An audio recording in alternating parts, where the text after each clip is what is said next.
ओम श्री सरस्वत्यै नमः। नमस्कार। 81-300तमी कक्षा। विषय हमने रामायण का श्लोक लिया था, ओम तपस्वाध्याय निरतः, और उस श्लोक को हमने उसका अन्वय बनाया था। आज हम उसमें से एक समास लेंगे और उसका हम विग्रह देखेंगे और फिर समासों के बारे में जानेंगे। देखिए, समास है तपस्वाध्याय निरतम। तो इसका विग्रह कैसे बना? तपः च स्वाध्यायः च। तपः प्रथमा विभक्ति एक वचन है तपस शब्द की। तो तपस जो है वो सकारांत नपुंसक लिंग है, उसके रूप मनस शब्द की तरह चलते हैं। तो तपसः, यहाँ तपः, तपसी, तपांसी, इस प्रकार। तो हमने यहाँ पर ये तपः चुना है। तो तपः च स्वाध्यायः, ये राम शब्दवत है। तो राम स्वाध्यायः च। अब ये बन गया तप और स्वाध्याय। अब इन दोनों का समास करना है तो हम क्या करेंगे? इसका प्रातिपदिकम लेंगे और इसका भी प्रातिपदिकम लेंगे। इसका प्रातिपदिकम है तपस, वो सब विसर्ग बन गया। और स्वाध्याय, तो तपस और स्वाध्याय को जोड़ा और साथ में फिर हमने यहाँ पर द्विवचनम, इसका द्विवचन हो गया। तो प्रथमा विभक्ति द्विवचनम, तो सु औजस, तो औ लगा के फिर से हमने इसको नया शब्द बना दिया, तप स्वाध्यायौ। ठीक है, तो ये प्रथमा भक्ति द्विवचन हो गया। तो इस प्रकार तपश्च स्वाध्यायश्च, इसको विस्तार बाद में देखेंगे। इतरेतर योग द्वंद्व बन गया।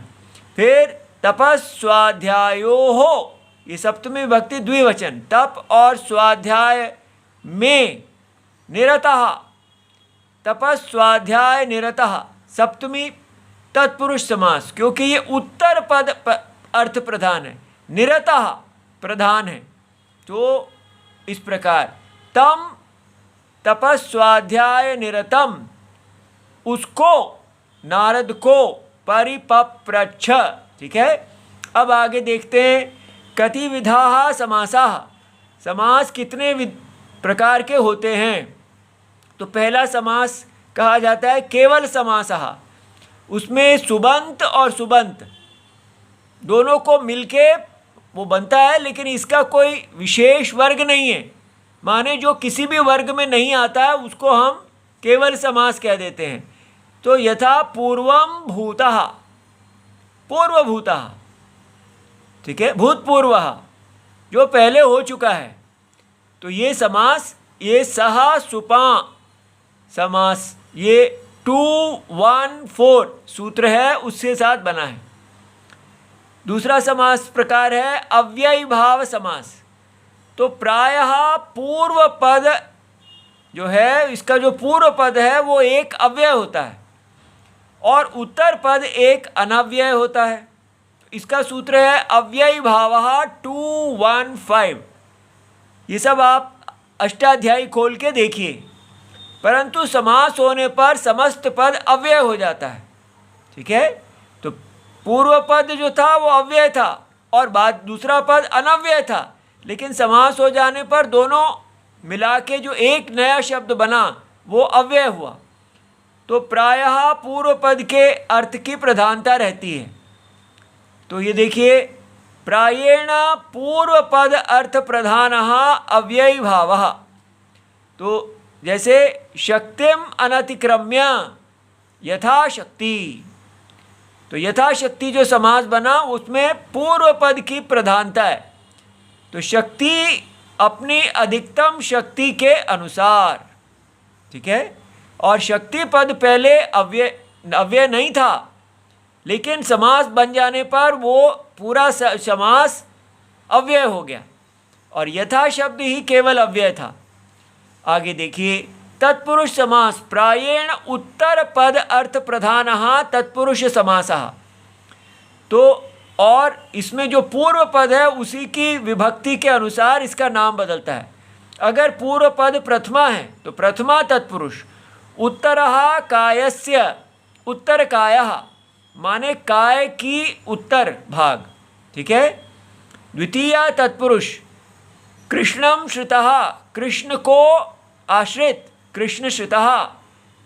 फिर तृतीया तत्पुरुष विद्यया निपुणः, विद्या निपुणः, विद्या के द्वारा निपुण है। चतुर्थी तत्पुरुष भूतेभ्यः बलिः, भूतों के लिए बलि, भूत बलिः। पंचमी तत्पुरुष व्याघ्रात् भीतः, ठीक है, ये पंचमी है तो व्याघ्र भीतः, व्याघ्र से डरा हुआ।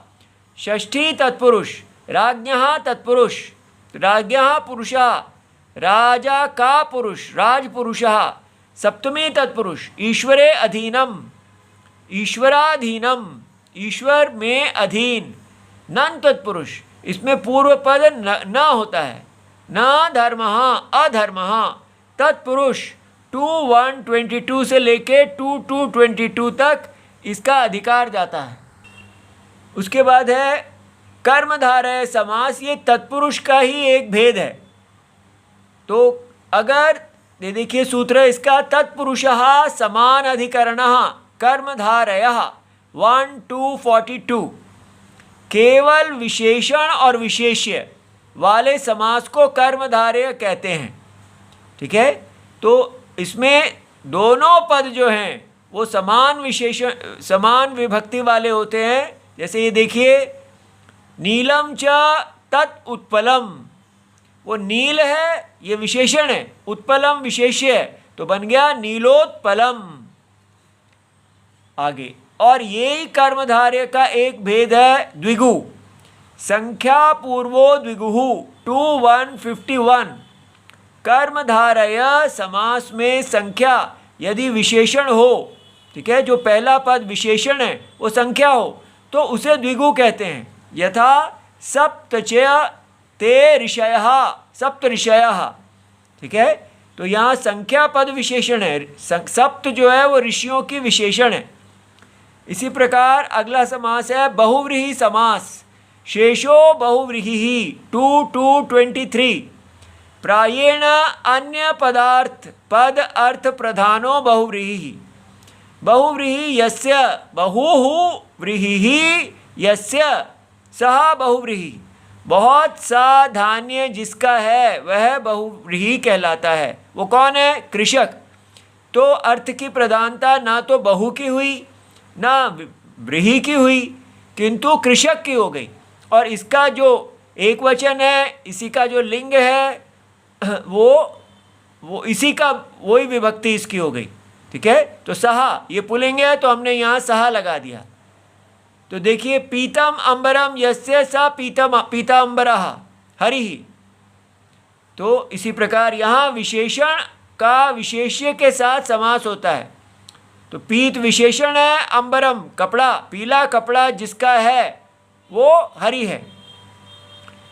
परंतु अर्थ में तीसरा अन्य पद अर्थ प्रधान होता है, उसी का लिंग विभक्ति और वचन के अनुसार समस्त पद विशेषण बन जाता है। जैसे देखिए यथा पीतम अंबरम यस्य तत्। अब वो हम पुस्तकम अर्थ लेना चाहते हैं तो पुस्तकम नपुंसक है तो यहाँ पीतांबरम हो जाएगा और यहाँ तत् हो जाएगा, ठीक है। इसी प्रकार स्त्री होगा तो पीतांबरी हो जाएगा, सा हो जाएगा और यस्याहा हो जाएगा। अब ये देखिए चा अर्थे द्वंद्वः 2:29। तो प्रायेण उभय पद अर्थ प्रधान द्वंद्वः, दो जितने शब्द हैं वो सब की प्रधानता रहती है। यथा रामश्च लक्ष्मणश्च भरतश्च, राम लक्ष्मण भरताः। तो जितने पद हैं उतना वचन हो जाएगा और जो अंतिम पद है उसका लिंग हो गया। ये बाद में देखेंगे विस्तार में।